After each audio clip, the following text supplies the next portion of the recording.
Hello, good morning, wherever you are watching. This is the final take with me, Seni MK Marina, live in our virtual studios here in Seattle, Washington. We have a special guest,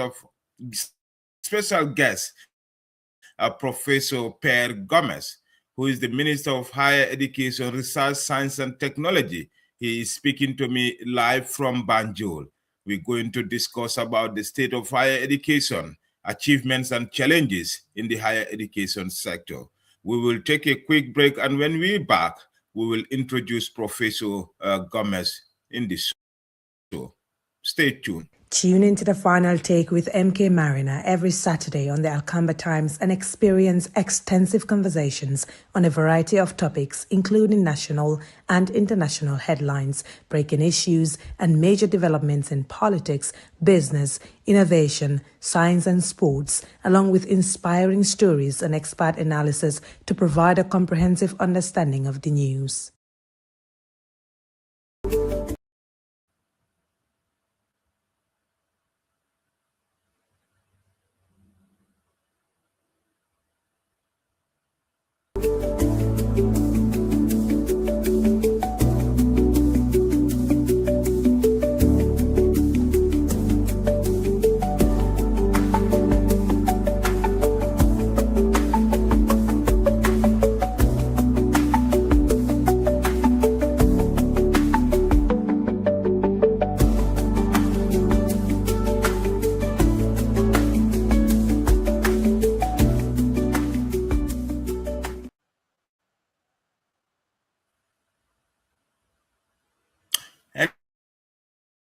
Anyway, welcome back to the final take with Seni Maria. We have education, science, research and technology, Professor Per Gomez, who is not a stranger in the higher education industry in the Gambia. Professor Gomez, welcome to the final take with me, Seni Marina. Thank you very much, Brother Seni. Thank you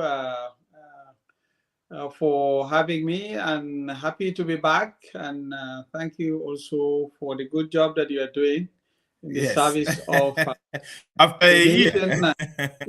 yes, exactly. But it's good to be back. And bravo to the good work that they are doing, and we're very, very happy. Yeah, and thank you very much. Proud.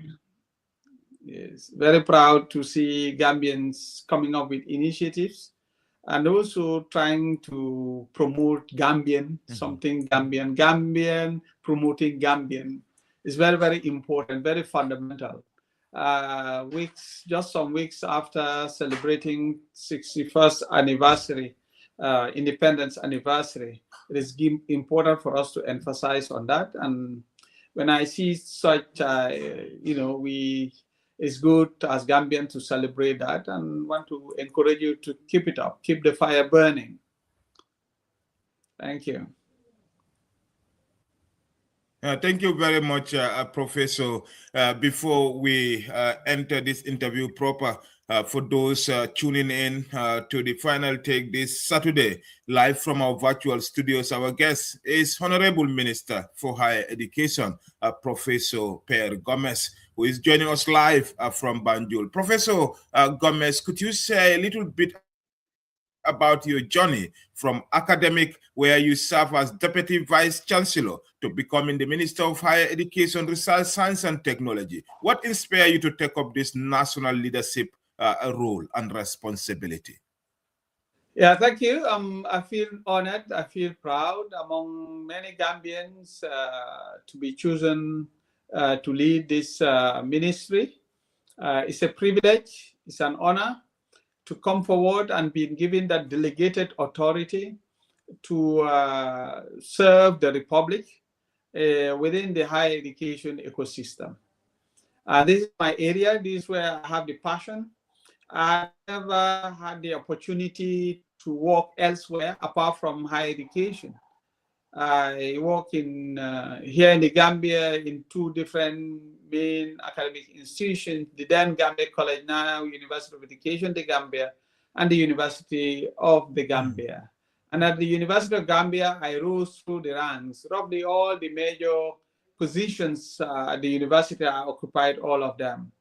So joining through the ranks and as lecturer one, senior lecturer to associate professor and full professor, and then also being a head of department, then dean of the School of Arts and Sciences. Was a time it was the biggest school, and for 10 good years, managing two main divisions, the humanities and social sciences, and also the physical and natural sciences, the maths and the physics, and so on. All those people, other my school for 10 good years, and were having very good relationship with the staff and students at that time, and being recognized on 3 consecutive times as the best dean of the year. And then also moving on to become the deputy vice chancellor academic, and then later acting vice chancellor. And then before I am now appointed as Minister of Higher Education, Research, Science and Technology. It's a great, decision for me.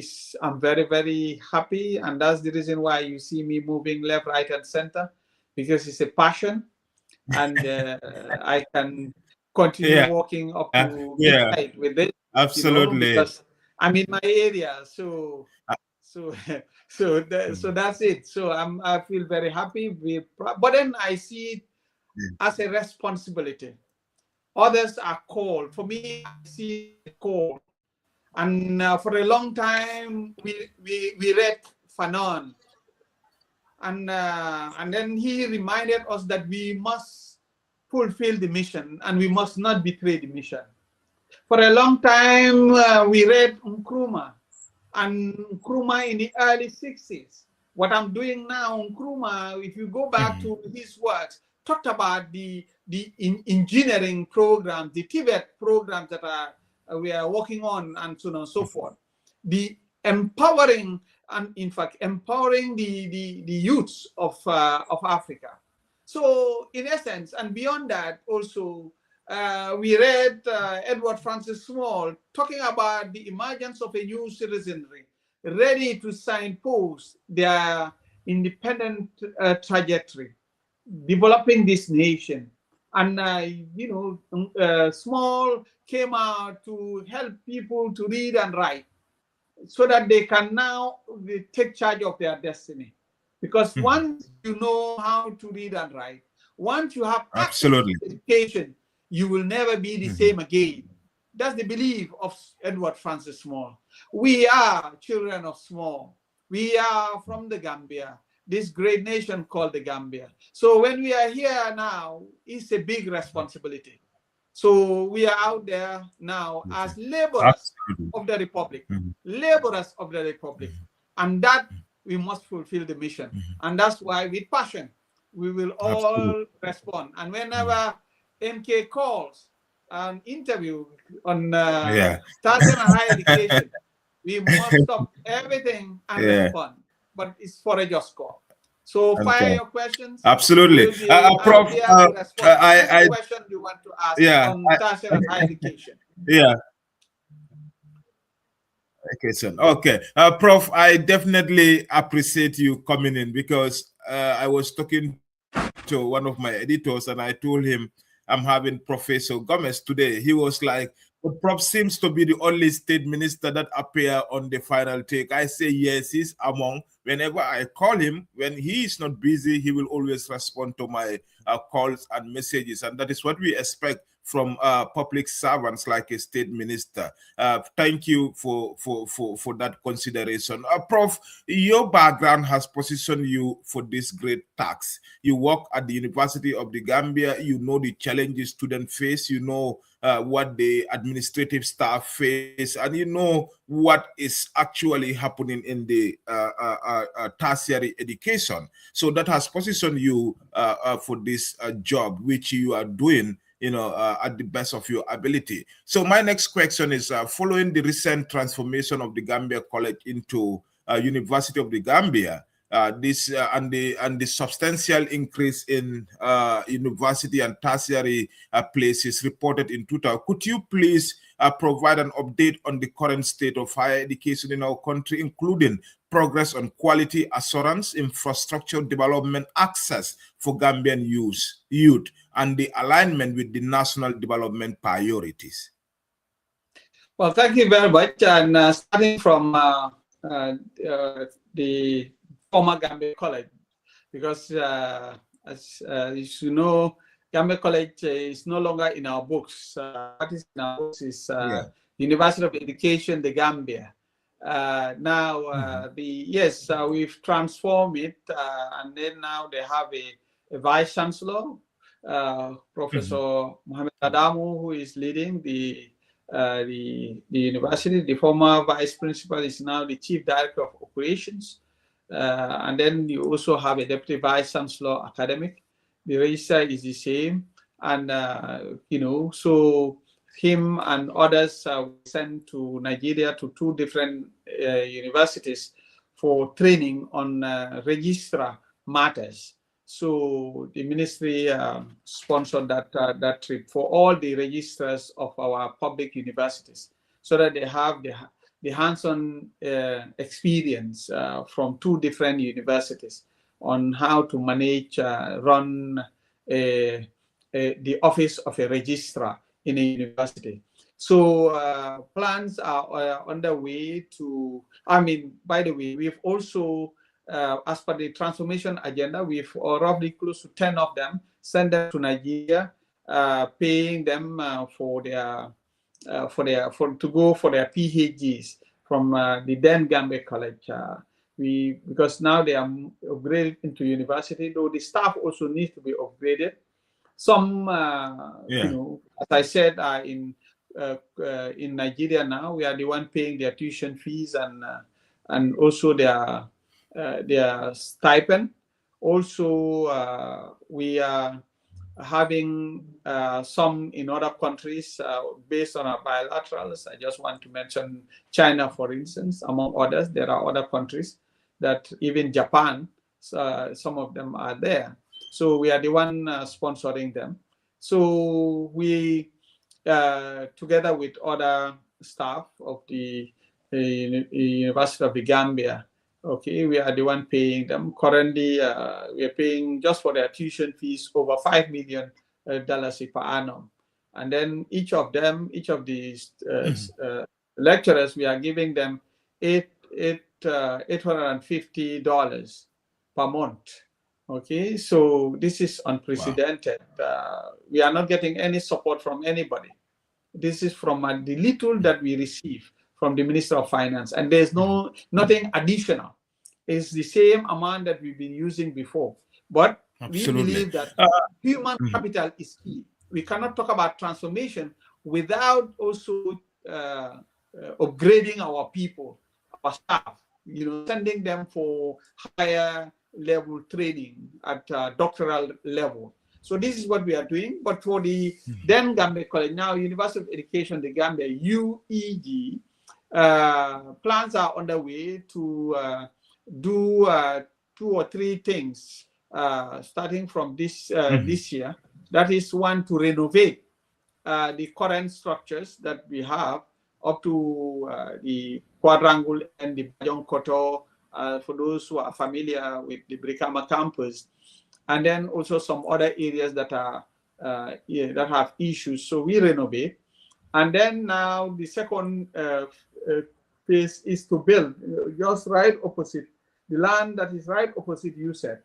We now built new faculties for the degree programs, the University of Education, the Gambia, and they also built new dormitories. We've already built through MRC Holland Foundation and Brighter Future, new dormitories, and they will be operational very soon.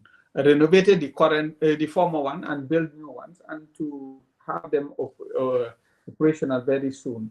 And among other issues, and then also try to see how to invest a little bit on the infrastructure, on their labs, and so on. So these are some of the things that we'll be doing, and we are engaging development partners to continue doing that. And then Now to CSU, the Civil Service University, MDI, so former MDI, that one will be, they are also coming up with new degree programs. Very soon, this year, you will hear them starting, for instance, professional degrees on, let's say, international relations and diplomacy, to be training our diplomats. And then also they will be running, out some other programs, professional programs, to help address some of the gaps within the civil service. So they'll be doing that. And then for them also, currently the Faculty of Law, they are moving to Faraba, Banta campus. The School of Journalism also to Faraba. And so those buildings will be handed over. They will take them over very soon, and we're going to renovate that and with them, so that they will now use it for their new programs that they are coming up with. Then the Peace Building, where the UTG admin is, after Ramadan, so they too will start packing, to God willing, to move to Faraba, because the final touches and the equipment for their building, the Chancery building, would have been completely equipped, ready, so that for them to move to that place. And that building becomes now the Peace Building at MDI Road, to become now the Chancery building for the Civil Service University. We will have to renovate it together with them, so they will use that. So this is plan, and they will come up with new programs. Okay. But then also, Prof. Yes. Go ahead. Yeah, Prof. Critics will argue that you have a very ambitious higher education blueprint for the Gambia, because 5 years ago we only have one university. That's the University of the Gambia, where you yourself lecture for many decades. And now that we have at least 2-3 public universities, they might say the Gambia right now might lack capacity to fully run these public universities, because running a university, involve a lot of resources and also a lot of work to be done. Is your ministry in position to run these universities effectively with the resource constraint that the UTG and other tertiary institutions are facing? Yeah.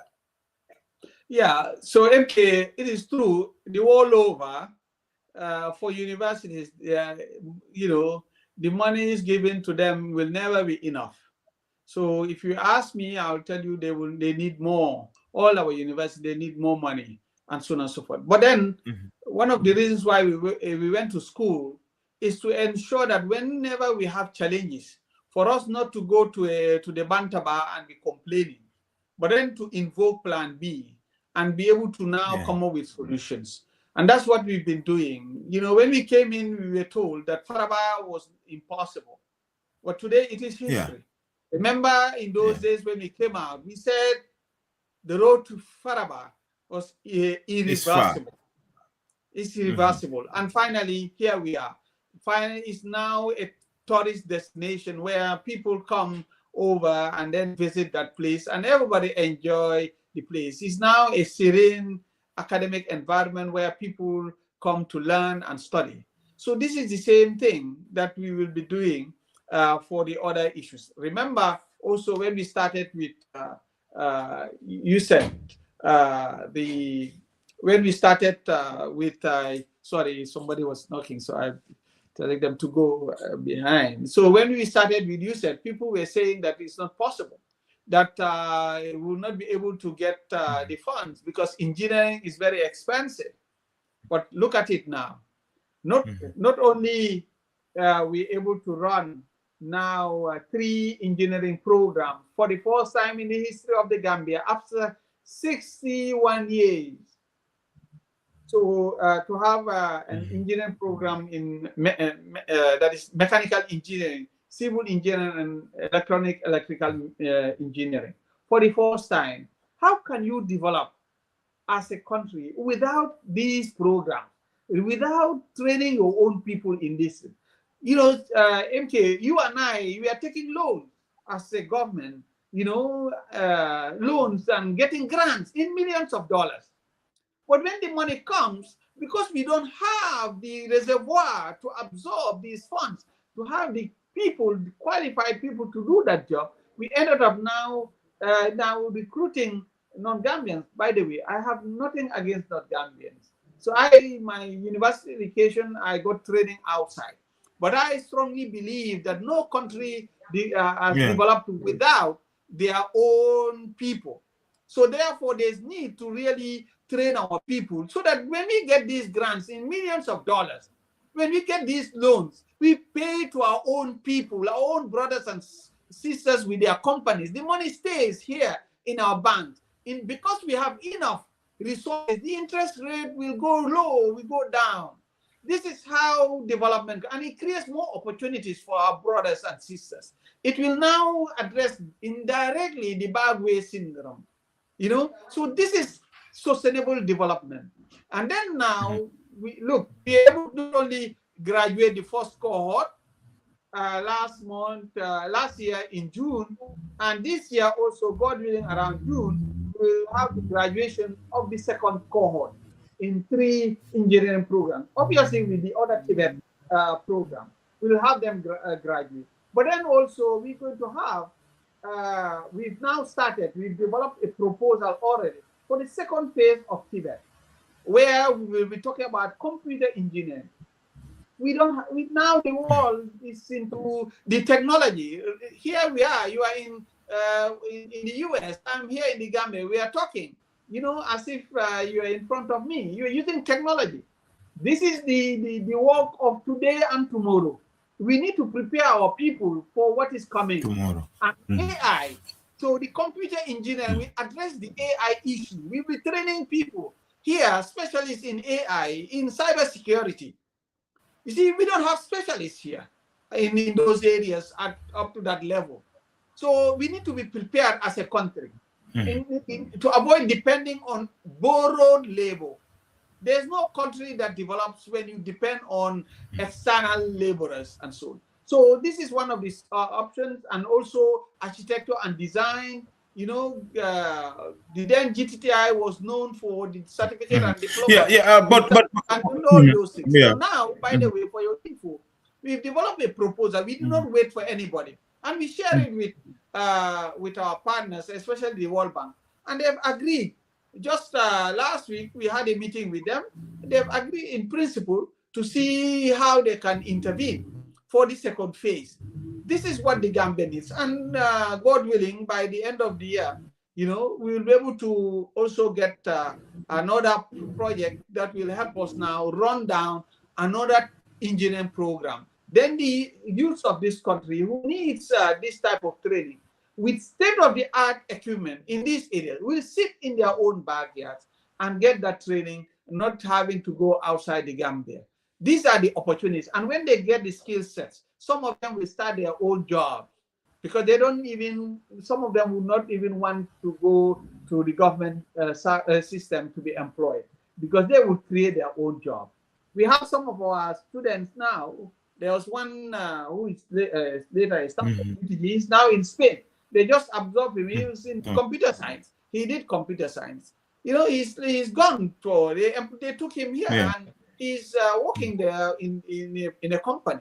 So these are some of the issues that we are talking about. When you are good, people will come. Absolutely. Prof, not to, Okay. Not to cut you short, but Prof, you highlighted that no country can develop without science technology, especially in STEM.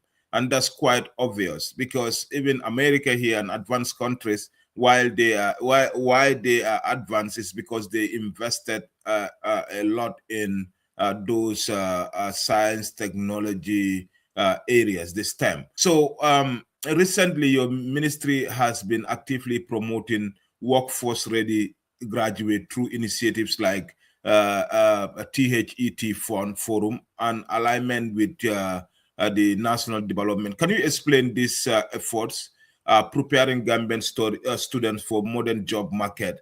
And also recently, one of your UTG students came up with My Exam, a app that he developed where you can have real-time notification not to miss your exam classes. Are you looking into helping some of these innovators? Because this is very impressive, from a student from the University of the Gambia. His name is Ibrahim Mbai. We featured him a couple of days ago. He developed an app called My Exam Mate, where you can have real-time updates on your phone, by knowing that you have exams, you have classes, and so how important are you without this? Well, thank you very much, MK. I just want to use the opportunity to congratulate Ibrahim Mbai. And this is a clear demonstration that our graduates can excel. They can do better. They just need to be encouraged to be in a conducive learning environment. And once they have that, that will be really extraordinary. This is in line with, remember during COVID, some of the staff I was working with to run the online lectures. Some of them were UTG graduates, some just with BSc, others with masters, nothing extraordinary. But we were able to do that within 3 months to run the online lectures and so on and so forth. So Ibrahim Mbai is following that tradition of people that are ready within homegrown, ready to champion, STEM and demonstrate that they are ready for that rendezvous. And we encourage all of them to do that. The other issue that you talk about, the TED Fund, the Tertiary Higher Education Trust Fund, it falls under the tripartite funds that we now launch, thanks to the vision of His Excellency President Adama Barrow, President of the Republic, because we have. Some 4 years ago, roughly, when we came in, the first document that we developed was the tertiary higher. It was sustainable financing of higher education. So that gave us an idea. In that document, it gives you a clear overview of how tertiary and higher education is financed globally. The different strategies used by developed countries and so on and so forth, America, UK, and you name it. Then also we narrow it down to also how tertiary and higher education is, financed in the sub-region within ECOWAS. Taking the case of Ghana, Nigeria, Senegal, and others to see how the strategies they're using and so on. Then now we narrow it to our country, the Gambia, how we are financing it. Then based on that, we now look at the best options. And we came up with different strategies. And the tripartite funds that you heard and see now working on, that we are working on, part of that main document. That was our first strategic move, sustainable financing of higher education. And there now we talk about the TED Fund. So the TED Fund is the Tertiary and Higher Education Trust Fund. Now it's headed by Dr. Jojodu Tambedu, and the chairman of the board of directors is Mohamed Jah of Q Group. And by the way, he was very generous enough when we were launching the tripartite funds. He offered us $15 million. The first Mohamed Jah. Yes, to do that. $5 million for each of the funds. So we will use the opportunity to thank him, and we call on all the other business partners to follow suit and imitate Mohamed Jah and give back to their country, give back to the Gambia, and for the development of the youth. So the TED Fund that just last week, we had, or early this week, we have some engagement with, yes. with Are you there, Prof? Hello? Can you hear me? Yes? Yes, I can hear you. Yeah, can you hear me? Are you there? Yes, yes, I can hear Yes, you. yes. Yeah, Prof, we have seen that you launch a lot of these funds appointing Gambians from different backgrounds, to come somewhere in the US, somewhere elsewhere in the UK, to join your development drive, to elevate the higher education. Tell us more about these funds that the Ministry of Higher Education created and appointed Gambians, competent Gambians to help you drive that goal. Tell us more about these funds. There is also student revolving fund. What does this entail? Yeah, so yeah, that's me. You have the tertiary and higher education trust fund. This fund, as I said, led by Dr. Jojo Nutambedu and as executive director, and then also with a very solid, young, talented boys and girls. Let me put it that way. And then also their board of directors and led by Mohamed Jah. So this fund, the third fund, is to support the universities and TVET centers in their infrastructure. It's very competitive. They will have to submit proposals. There will be call where people have to write proposals and submit, and with everything budgeted. So they want to do X, Y, and Z, and like they want to build a lab, or they want to buy some equipment, or they want to do a particular activity to respond, let's say, on their curriculum, or they want to build a hall, some classrooms, some some infrastructural development, or they want to buy some IT equipment, and so on and so forth. They write a strong proposal with strong justification, and then the third fund is here now to support them.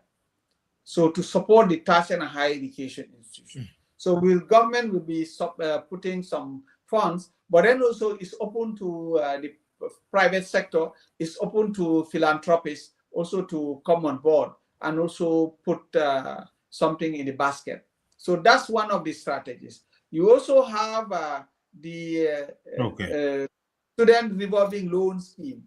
That one is headed by the executive director is Dr. Samba Ba from Ohio University in the U.S. Yeah. Samba was my student. He was my colleague at the university, and he left for the U.S. and working there. But then this is an opportunity for us to respond to the national call. The Republic is the one calling of our citizens to come and accept to be laborers to build this nation, a better Gambia, for a better tomorrow. Come up with alternatives. And we are very happy that we have the confidence of stakeholders and for Gambians out there in the US, in the UK, to accept this call and come to get less than what they are getting in America or in the UK, and to serve their motherland. This is the highest level of patriotism, and that's what we are doing, trying to call wherever.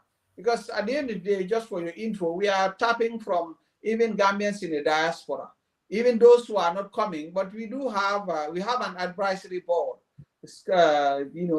higher education advisory board composed of Gambian scholars in the diaspora, Gambian professionals also in the diaspora. So whenever we develop something, we share it with them to hear from them. And these are intellectuals and professionals. They will not tell you what you want to hear. They will now critique the document. So for us, when we pass that test, we know that we are good to go. And that's what we've been doing. So you also have, the student revolving loan scheme will give the opportunity to the students, in addition to the scholarship that we normally give. This loan scheme now, we now help those who do not get scholarships. And then because we're going to reduce the number of scholarships and be doing more of loan scheme. And then now they will have to, receive the funds.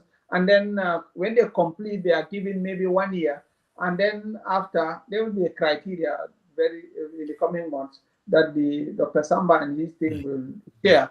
Then, you'll be given a grace period, maybe 1 month, 1 year rather, and then after that you start paying small, and that will be used to, government will add something, and we use that to give it to our brothers and sisters who are also joining the queue. So these are some of the things. And then later, we'll be having, that's why we call it revolving, because as opposed to the scholarship we pay in millions, but nothing comes back. Whereas the loan scheme, yes, we'll pay millions, but then people will be paying. Obviously, when we start this year, nobody should expect payment to really start coming before 4 years, because the degree program will end in 4 years' time for a majority of them. Very few will finish earlier than the 4 years. So it means for the next 4 years, we'll be spending. Okay, so government and other stakeholders will be now putting money to be supporting these people. But later on, when some of us are no longer at the ministry, when the MKs come back as minister of higher education, they will take over, and then for them, they will not be, they will notice that people have started paying. They just need to do the follow-up so that these people can pay, and they get that money to. It's a kind of a long-term investment. Exactly. For you. Exactly, guys. So, it will not and then you have come automatically, but with time it will investment for you, Prof. Prof, that's a very interesting. Go ahead.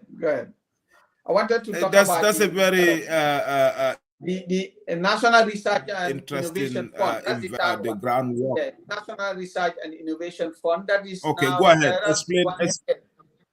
Yes, headed by Professor Momodu Salah from Devonford University, Leicester, in the UK.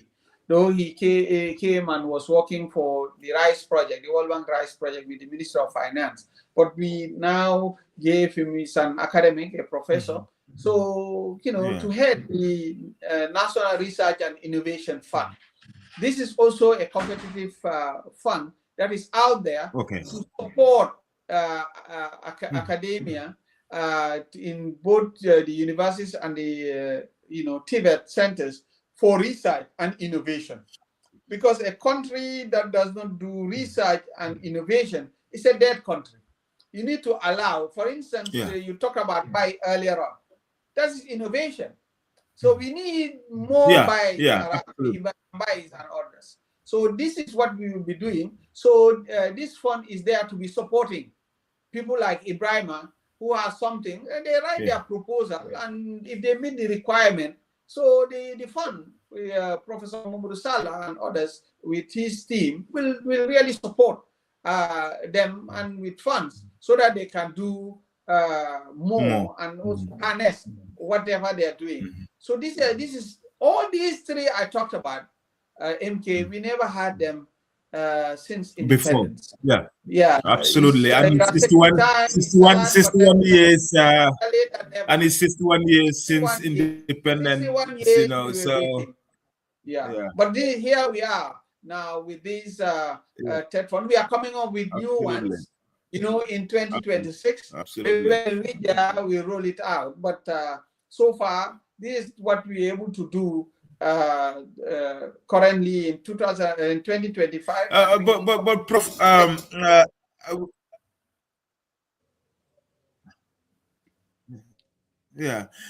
Prof, concerns have also been raised that a lot of highly qualified Gambians left their highly paid jobs in America, Europe to come back home, and most of these qualified Gambians are in the academics, but they seems not to be given the opportunity to also contribute. Is there any plans to tap on the competence of these Gambian professors? We have seen Gambian professors who came back some time back to help higher education in the country. But as we speak now, some of them are still in the country. They are not engaged. Is the ministry having plans to tap into the experience of these retired professors? Because we have seen a lot of public universities, and some of these universities are headed by foreigners. Although we have seen that the funds that you created, all the executive directors are Gambians, but there is still a lot of Gambians out there who are willing to contribute to higher education. What's your plans for this cohort of Gambians, professors and academics? Yeah, as I told you, my ministry has a committee, what we call a higher education advisory committee.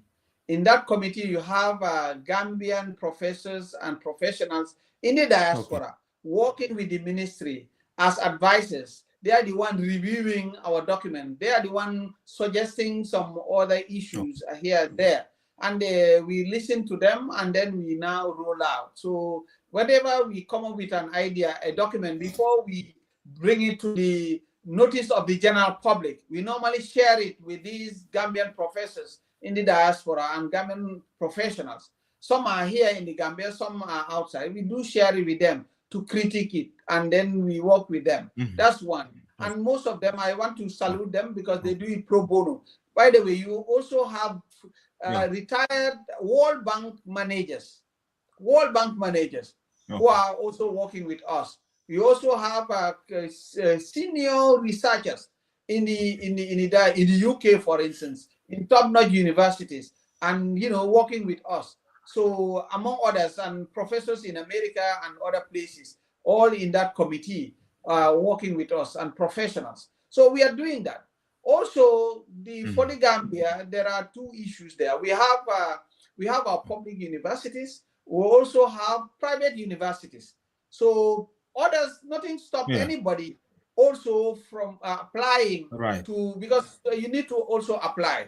There are two ways. Either the university come to you or you come to the university. So there are public universities, there are private universities. People can also apply depending on your competence and your area, and then you see what to do. And there are different options. Option one, you can come as a full-time. Option two, you can come as a part-time.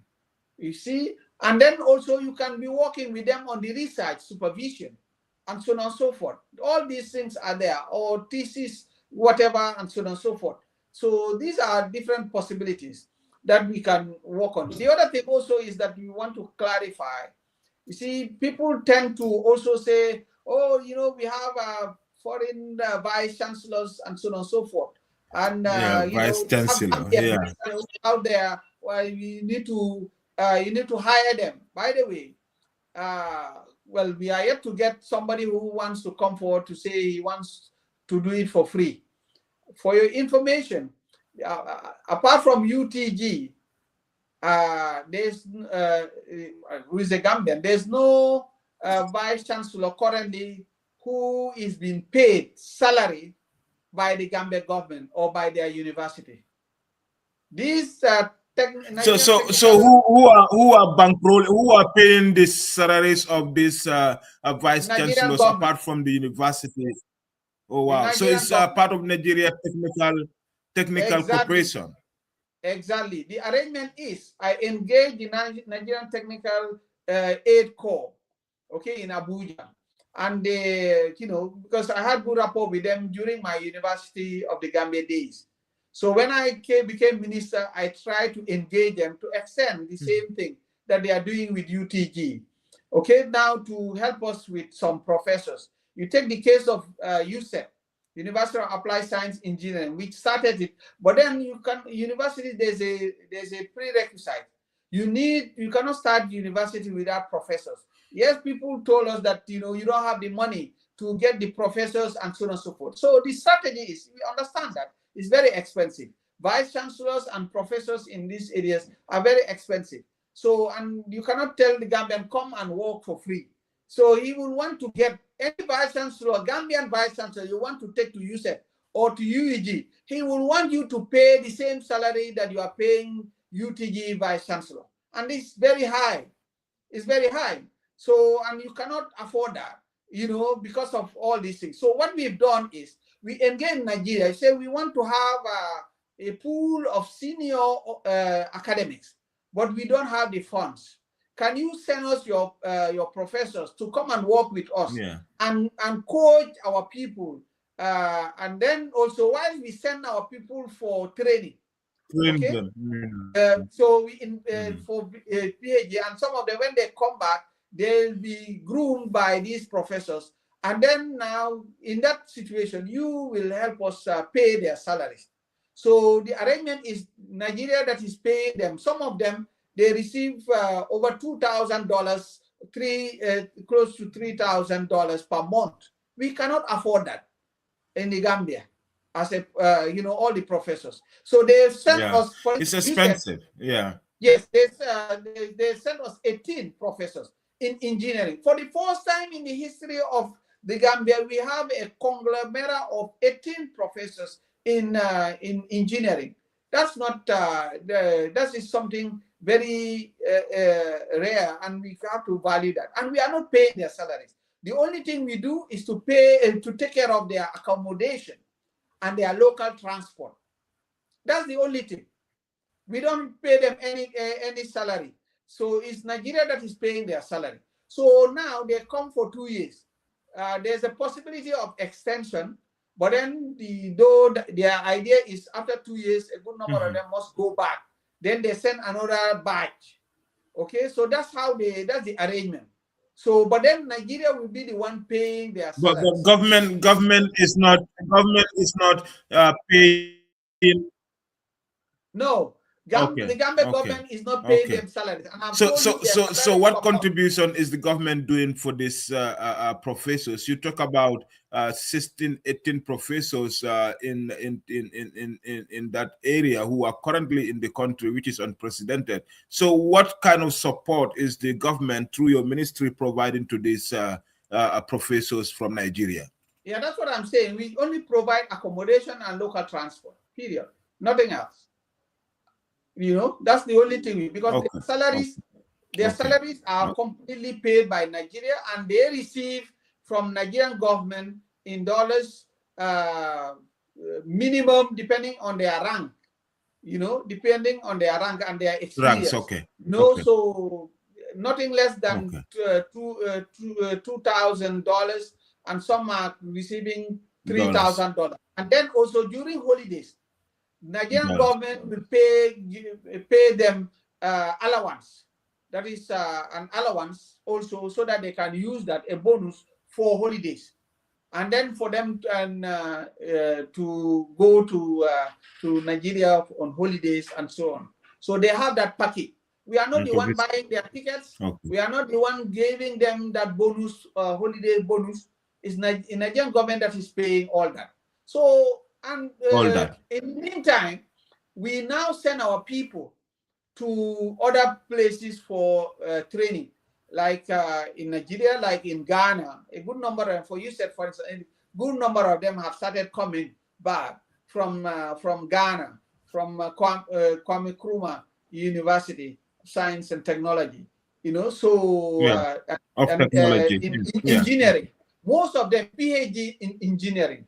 So these are the people who were there, because we trained them at master's level. When they finish, we now train them, pay for them at PhD level. Currently, there's another team that is still there in Ghana at Kwame Nkrumah University of Science and Technology. We are paying for them. And by the end of the year, a good number of them, probably all of them, would have completed. Right now, we have some who are already back since last year, and they are working with us. In that regard, and in the UEG, University of Education, the Gambia, we got 5 of them. It's Nigeria that is paying their salaries, like the vice chancellor and others. We just take care of their accommodation and also their local transport. That's all. So this is one way, and now that is giving us the opportunity for us to buy time, for us to train our people.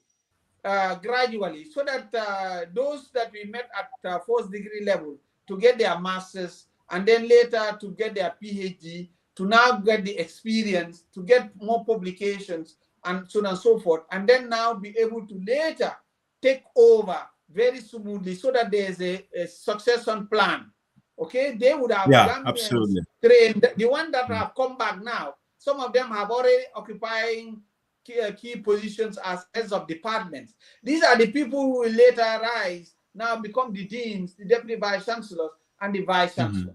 And then now government, and together with these universities, would have taken their time to do a proper planning so that they later now hire a vice chancellor and then they can pay that person. You see, right now you pay somebody and you cannot, come up with that salary. You hire somebody and then you cannot pay him. It's going to be problematic. Already without the paying the salaries of the vice chancellor and all these professors, some of these universities are struggling to pay their salaries. So imagine now if we are to pay the vice chancellors and the professors that we are having, they will be problematic. They would have been into trouble. So that's why we want to be very strategic, gradually and in a very smooth manner, being in charge, controlling the financial resources, so that we know at a particular time we would have seen the trend that yes, financially we are good to go. Financially we will be able to get this one. Financially we will be able to now be able to have a Gambian to occupy this without any major problem. If you don't do that, if you don't do your homework, then now these people go and then you cannot pay and it becomes problematic. Yeah, the system will be currently most of them are coming to Mohas for their rescue to pay salaries every month, even after the subvention. They come to us because they have challenges and so on. And despite the fact that they are not paying all these professors and the vice chancellors, imagine if they have to pay that, what is going to be? There will be fire on the mountain. So you must demonstrate beyond reasonable doubt. Absolutely. You can't do it. Yes. So right now, I agree. We need to be very strategic. When we have the funds, then we start doing that. And for it to be sustainable, because you cannot hire somebody, you pay him 1 month, 2 months, and then the rest of the months you cannot pay. Then there's a problem. So you'll be able to do your homework gradually and address that. And the ministry is working towards that. Very soon, we are also going to send a paper to paper for cabinet to help to see how West government will now take over the basic salaries of all our staff in our universities. And then so that the universities will be paying only the allowances. So this is the model that we are trying to do as one of the strategies also. So we are working on many things, and gradually that is going to help to restore financial balance.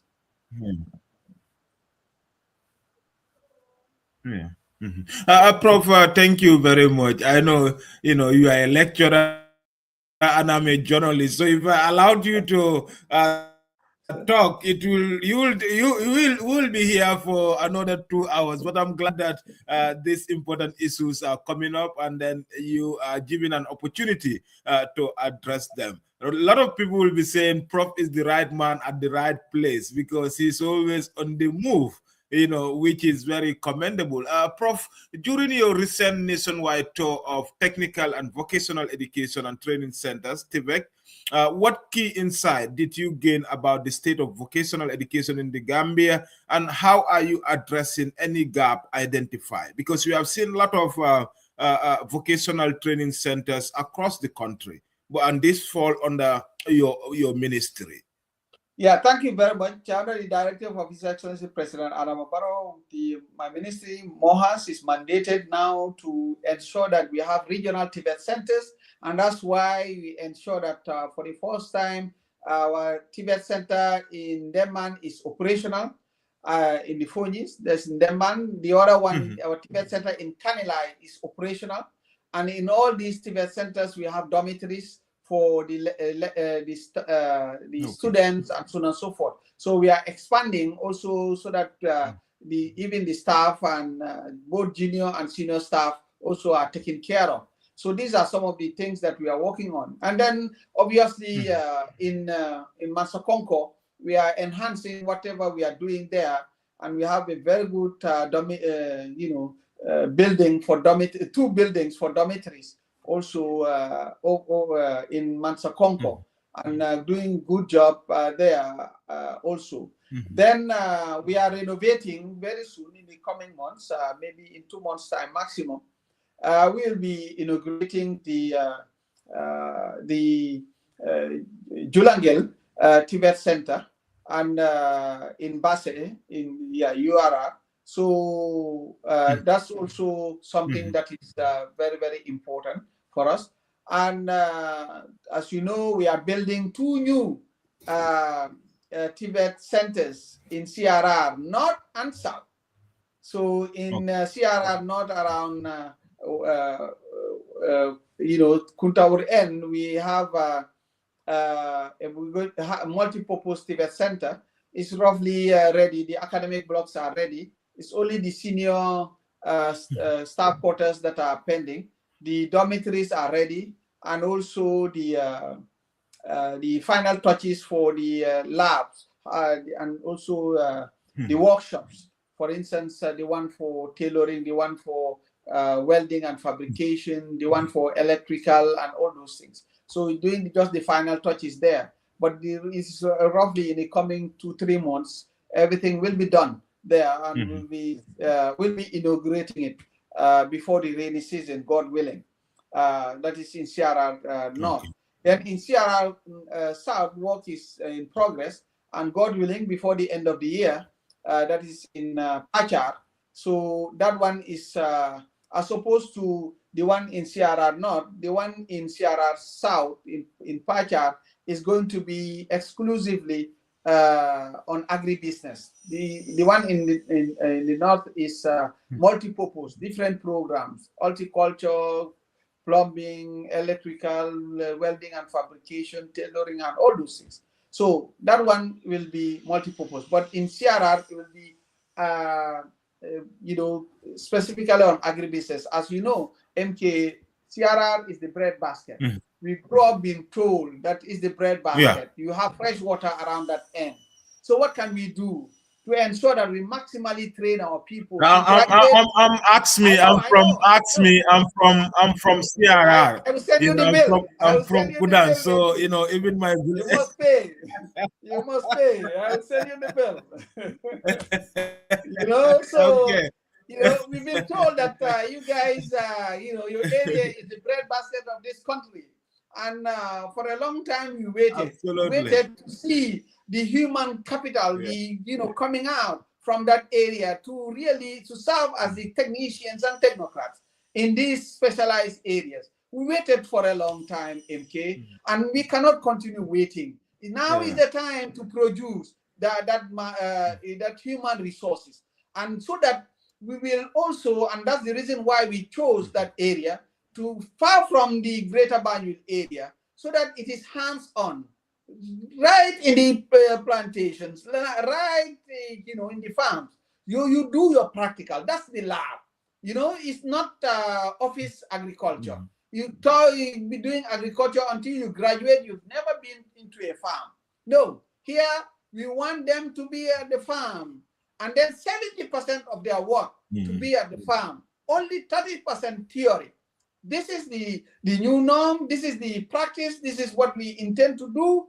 And that's why we took it there. And that's going to change.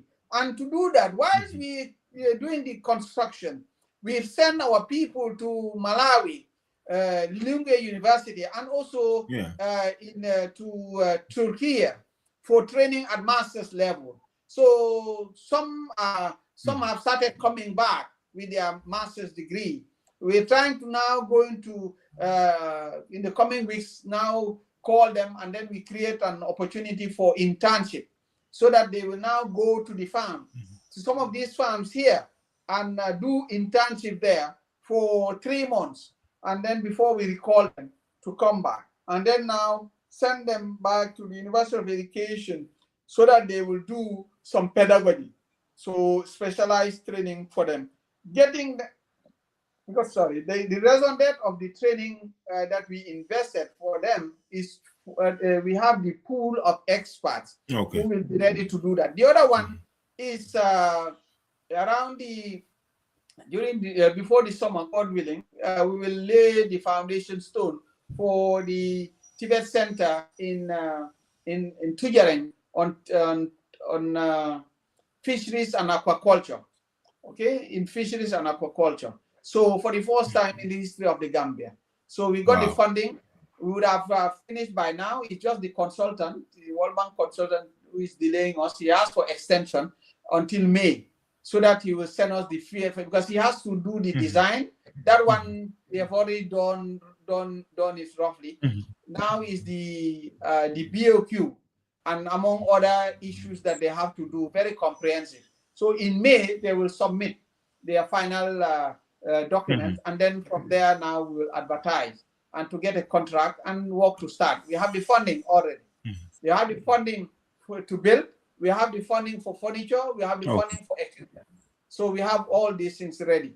And then also we will be we're going to transform Demban. Currently it's a multi-purpose Tibet center, but the program that we are running there, with the electrical, whatever, we're going to move them to Kanilai, and then in our Tibet center in Kanilai. Then now, later we now transform Demban Tibet Center into a center of excellence on agribusiness. So these are some of the things that we intend to do. We also get the funding. We'll be doing animal husbandry there. Okay. So later you will come and you get some milk from us. So we'll be having there's a lot happening, Prof, in higher education and vocational training. I'm not aware that all of these things are happening in the country. So that's why it's important, to face the media, to talk to the media about some of these issues, because a couple of years ago, things like this are not happening in the country. And they say, I'm not because you are here, but this is really something that you and your ministry should be proud of, because we have seen a lot of ministers come before you, and then we have seen what you are able to achieve within this short period. Prof, we are running out of time, but we still have some couple of questions for you. What are the biggest challenges? What are the biggest What are the biggest challenges facing higher education in Gambia today, such as access to funding or infrastructure, and how is your ministry tackling them to ensure equitable opportunity for all students? Because we receive reports that some of your sponsor students in Morocco, Russia, are protesting. They say, Prof, give us our money. We want our stipend. We don't want what happened in Senegal to happen. So what are you doing to help these students and the challenges you are facing in today's higher education? Yeah, two things there. But let me start with that biggest constituency, that is the students population. I salute them, and they represent the best for this country. Wherever you are, in Morocco, in India, in Russia, and wherever, know that the Republic is proud of you. The Republic will never abandon you. Anybody sponsored by the Republic will stand for you. And anything that the Republic said that they will give you, you will receive that. And I can also assure them that whenever we receive something from Mohans, we will really do that. Just for them, let them be patient. All those who have our award letters and genuine Mohans, bona fide, awardees, starting from next week, the Accountant General will be receiving the request for payment, to all of them. And, the only thing now, we will be making follow-up with Accountant General Office to speed up the process so that they will get the payment. But we will really do that, based on what we have, based on what finance has given us. We cannot also give what we don't have. Finance will give us, allocate an amount, and then we distribute, and as for that. And that amount cannot be used for anything else apart from for that. So these are the issues. These are the ground FI rules. So just to assure them, we've, by the way, just for them to understand, the Mohans has to work this weekend You know, my staff, I had to plead with them to work this weekend. Yesterday, even in the afternoon, after working hours, they stayed to work and start processing that. And today, they also went to the office to do the work and so on and so forth. So that next, by Monday, Accountant General will start receiving the payments from the different countries and so on and so forth. So if you haven't received yours, just be patient. Know that it is coming. We've started the work since yesterday to pay the payment. However, we have to verify, cross-check the list to ensure that it is comprehensive, and then we come up with a formula that we pay everybody the same amount. So we don't want to pay this one this amount, the other one another one. So we need to now do our homework, and that's what we've agreed upon, and we are working on those things. So that one is, so those who are not under our list, really we cannot. Unfortunately, because it's not even enough for even those on the list. And so the other one now, the challenge is, as you said, and you know, as the Wolof will say, because the nerves issue is the funding. So this is one of the major challenges. The main budget cannot afford to sponsor, to address the higher education challenges, unfortunately. So we are invoking Plan B to engage our development partners. And that's why you saw us last time. We developed different proposals. And then we have a high-level breakfast meeting where we invited all our development partners and ambassadors here present, friends of the Gambia. So where we presented before them our different proposals. And the good thing is some of them have accepted. They are very impressed with what we have put forward, and then they are agreed to do something. For instance, you said we're having a uniport for them with UNDP currently, and then also the World Bank has agreed to now work with us for second phase of USEC. So that will be talking about computer engineering and all its ramification, the architecture and design and so on, and then also the petroleum and gas and among other issues. These are some of the programs. But also come up with new technical programs so that at undergrad level, BTech, BTech, with programs that we do not have in the Gambia. So these are some of the things that we are working on. And then also, as you have seen, we'll continue with our SIE fund, Skills, Innovation and Entrepreneurship Fund, SIE, Skills, Innovation and Entrepreneurship Fund. We have close to $500 million in.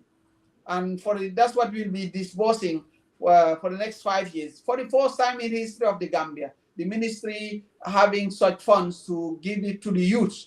And with 3 windows. Window 1 to support the Tibet centers, and so window 2 is the stipend scholarships to those within the Tibet centers, and then window 3 is startups, the youths who are coming up with some projects and they want to start their own business, submitting proposals, then they will support them. Remember, these are different from the tripartite funds that we talked about earlier on at the beginning. So these are additional funds. The money is there to be giving out.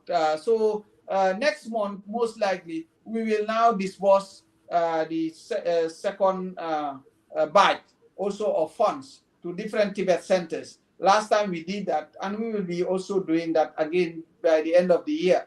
So these are some of the things that we are working on, and we want to really continue pushing, engaging development partners.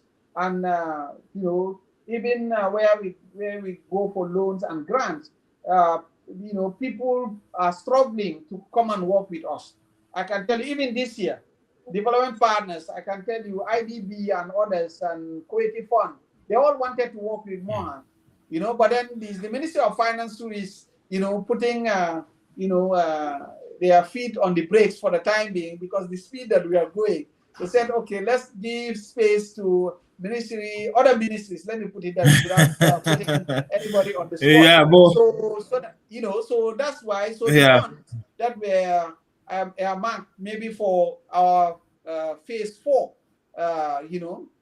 for UTG for our Banta campus. So it's now for other ministries and so on. So, but then next year, most likely we'll come back again on our concept note proposal that we developed also for lot 4 for UTG, and maybe we might even have an addendum instead of having lot 4. We just have it as an addendum to lot 3, which is the School of Medicine and Allied Health Sciences. Very soon you will see the adverts for the contracts and so on, for the consultancies for that School of Medicine and Allied Health Sciences, $37 million that will cater for a specialized building for medicine alone, the other one for nursing alone, the other one for public health alone, for pharmacy alone, for the biomedical sciences alone, and also a clinic, among others. So these are things that we intend to do, and the work will start this year, and then we will next year we will come up with another one. We, as part of our plan, we to also have a new school of graduate studies, also standing alone, and also a big auditorium that we don't have here in the Gambia, bigger than the conference center, OIC conference center, because the capacity of our hall that we are envisaging must be 2,000, close to 2,500 people. That's the capacity. So that's what we are looking for. That's Banjul to Koina. That will be the biggest auditorium in this country. And this is and you later see maybe it's likely to be one of the biggest in the sub-region. This is the Gambia for you. We think big, we dream big, because we want the Gambia to be a hub for academic tourism. We are not building for today. We are also building for tomorrow. We are not also building for the Gambia. We are building for the sub-region, like what UK and others are doing, where they use their universities, and like America, where international students come and pay 3 times more than the nationals. We are not saying we're going to charge our ECOWAS people 3 times more than they, but at least they will pay more than the Gambians. So that difference, we'll use that. Now the universities will use that to improve, so that we get more people and we train them in a peaceful Gambia, as opposed to other countries where there are lots of strike left, right, and center. For us, we use our peaceful environment, and also with the serene environment and the state-of-the-art campus and in the laboratory equipment that we have to deliver quality education. And then also we have people to come forward. And we will this year, God willing, will start the construction of the Faraba Banta campus dormitories. We will start the construction of the dormitories of Faraba Banta campus. God willing, maybe before this summer, God willing. But this year, we will lay the foundation stone. And right now, we are in this position. Prof, Yes. Okay. Prof, before I let you go, the university faced a backlash after naming the School of Agriculture after a foreign national. Prof, are you concerned about our academic institutions being named with people who are not Gambians? Because we have had, great Gambians like Sir Dawda Kairaba, E.F. Small, but we've seen that the School of Agriculture was named after a Nigerian who was the former president of the African Development Bank and also Nigeria's former agriculture minister. Are you not concerned about this naming a vital academic institution after foreigners when we have Gambians who are qualified to be named or honored with such names? Yeah, but by the way, it is not a right for a Gambian to stand and expect his father, his grandpa to giving the name of our institutions, public institutions. It's an honor that is given by the Republic to those people. Sadauda is the conference center is named after Sadauda. The Edward Francis Small, I'm a student of Small. Is the hospital in Banjul is named after Small. Even though, yes, if they had asked me well before doing that, I would have asked them to maybe name the university after him, after Small, for what he represented. You know, maybe another time, if you interrogate me, we can talk about Small. But very briefly, in 30 seconds, he was among the first freedom fighter for free press in this country. He was the first Gambian to enter the House of Representatives, called now the National Assembly, the first Gambian. He was the one who told the colonial masters no taxation without representation. He was the first among those who have the privileges to be organizing evening classes for the Gambians and so on, so that they can now read and write. He was a human rights defender, among others. So he was the one who left his comfort zone in battles in those days, going up to Balanga to help the farmers there, so that they will not be cheated by the merchants and so on. He would have been in a comfort area. His house in Allen Street, right roughly opposite the quadrangle end, that area. That's where he was. When he died, his house was not even conducive for the funeral to take place. They had to take him near the junction of Clarkson Street, Dobson Street. You know, by the way, that's my where I come from, where I was born, Dobson Street. But then he's at the junction there. That's where they organized the funeral and so on. Imagine, he died penniless. He died without wife, without children. You and I are small children. These are the children he would have loved to have. People who would stand for the Gambia and continue that struggle. Yes, if you ask me, I would have started the University of the Gambia. But then they've given him the the hospital and so on. So now for Dr. Adesina, universities are not necessarily something that is too nationalistic, that you must choose a Gambian to do that. We've named the library, the story building. When you come back, and I will take you around to the Faraba Banta campus, and then you visit the Dr. Badara Diouf library. We name it after Badara Diouf. Yes, I saw that. Okay, so which is great. Now, universities, Universities know no nationality; they know excellence. You see, in a university, it's not about your nationality; it's about your what you can do. And even there, maybe people do not know. Dr. Adesina is the former president of the African Development Bank. During his time, the Gambia benefited a lot from his support. As leadership. Yes, his leadership. We got a lot of financial support from the African Development Bank, especially in agriculture. He did that, and also, you know, there's also they intervene also in the Senegambia Bridge in Farafenni. Yeah. But people don't know. But especially in agriculture, they did a lot for this country. Even higher education. Some of the renovation taking place in Julangil, in URR, is the African Development Bank that is doing that.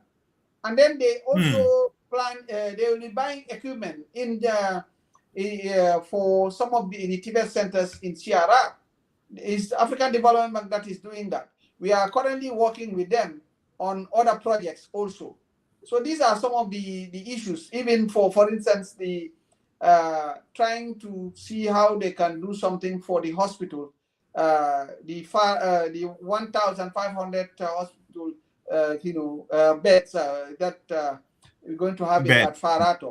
So we want to link the School of Medicine with that with that hospital. So we want to invest there for some accommodation, so that our student medical doctors medical, students can stay there.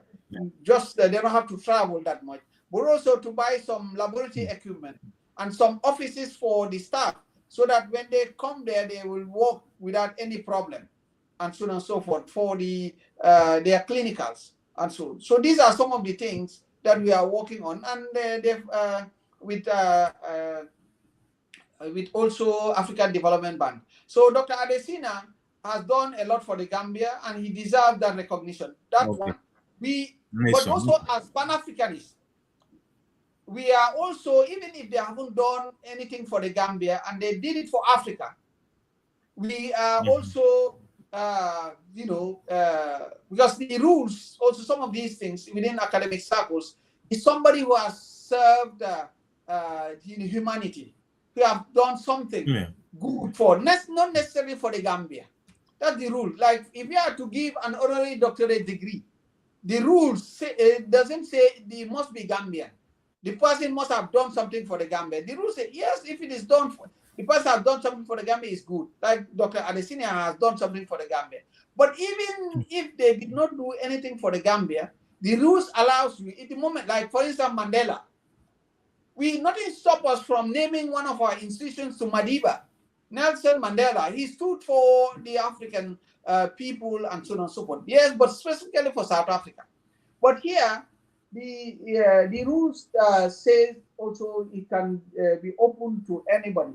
So, and remember, he's a former agriculture minister for Nigeria. And remember what history remembered him for during his time. The revolution he brought in that ministry when he was Minister of Agriculture.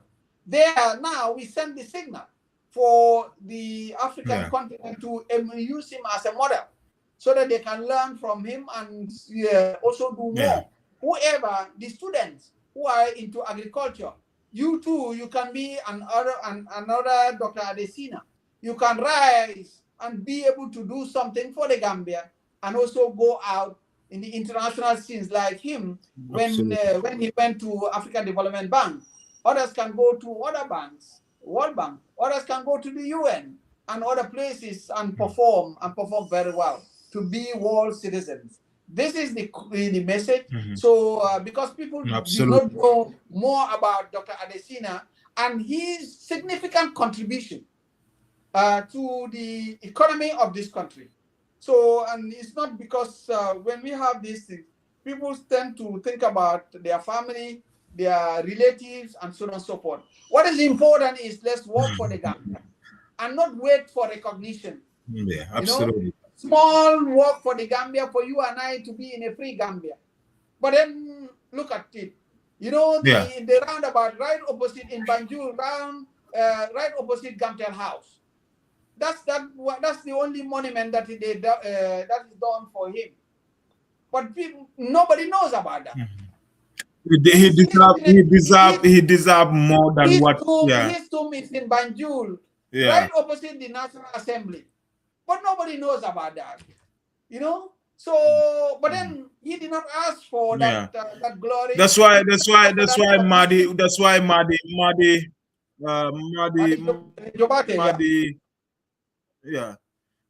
Jobate named his center after him, which is a great honor in his name, the Edward Francis Center for Right and Justice, honoring the legacy of E.F. Small, who you describe, as your mentor and your master in academics too. Professor, video documentary on him. It's on YouTube. People can watch it whenever they have. Is Edward Francis? I haven't seen that. You can share the documentary link with me, and then I will definitely find time to look through it. Prof, we are at the final end of this interview. The voice of conscience. That's the title. If you go to YouTube, you will see Edward Francis Small, the voice of conscience. Edward Francis Small, the voice of concern. Prof, finally, not long ago, you announced plan to establish the Gambia's first ever Academy of Science before the end of the year. What will this academic focus on, and how will you it contribute to national development in areas like health, agriculture, and environmental sustainability? Yeah, that one falls under one of the strategies and the policy pronouncement that we are working on. Very soon, you will see us now having a committee to review the policy before we finalize it, fine tune it with the NEPAD, the AU Development Did you hear my Agency, question?